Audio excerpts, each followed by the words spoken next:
এই রায়ের ফলে হাইকোর্টের এই যে রায় সেই রায়টি বহাল থাকলো, অর্থাৎ তত্ত্বাবধায়ক সরকার ফিরে আসলো। বহুল আলোচিত তত্ত্বাবধায়ক সরকার ব্যবস্থা বাতিল সহ সংবিধানের পঞ্চদশ সংশোধনীতে আনা কয়েকটি বিষয় অবৈধ ঘোষণা করে হাইকোর্টের রায় বহাল রেখেছেন আপিল বিভাগ। এর ফলে সংবিধানে ফিরল গণভোট ও তত্ত্বাবধায়ক সরকার ব্যবস্থা। রায় আজকে ঘোষণা করা হলো। বৃহস্পতিবার সকাল 9:30টায় প্রধান বিচারপতির নেতৃত্বে 4 বিচারপতির আপিল বেঞ্চ এ রায় ঘোষণা করেন। হাইকোর্টের রায়ের বিরুদ্ধে রিটকারীদের আপিল খারিজ করে সর্বোচ্চ আদালত এ রায় দিলেন। আদালতে রাষ্ট্রপক্ষে ছিলেন attorney general barrister Mohammad Ruhul Quddus কাজল।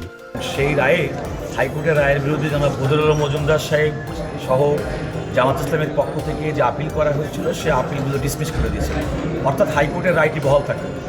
এর অর্থ হচ্ছে যে হাইকোর্ট বিভাগ পঞ্চদশ সংশোধনীর মাধ্যমে বাংলাদেশে যে একদলীয় শাসন ব্যবস্থা কায়েমের যে প্রক্রিয়া করা হয়েছিল এবং তার বিরুদ্ধে যখন এই সংশোধনীটা চ্যালেঞ্জ করে রিট করা হয়, হাইকোর্ট ডিভিশন 4টি বিষয়ের পরে তার অবজারভেশন দিয়েছিল।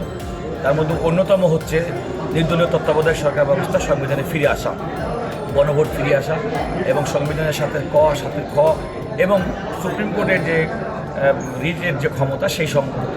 তো আলটিমেটলি এই রায়ের ফলে হাইকোর্টের এই যে রায় সেই রায়টি বহাল থাকলো, অর্থাৎ তত্ত্বাবধায়ক সরকার ফিরে আসলো।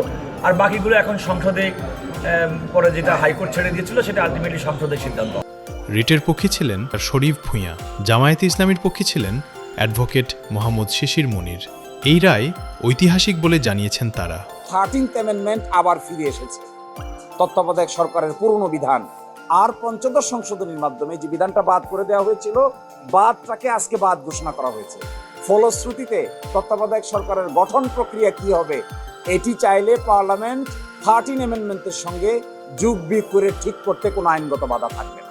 এর আগে 8 জুলাই তত্ত্বাবধায়ক সরকার ব্যবস্থা বাতিল সহ সংবিধানের পঞ্চদশ সংশোধনীতে আনা কয়েকটি বিষয় অবৈধ ঘোষণা করে হাইকোর্টের রায়ের বিরুদ্ধে আপিলের শুনানি শেষ হয়।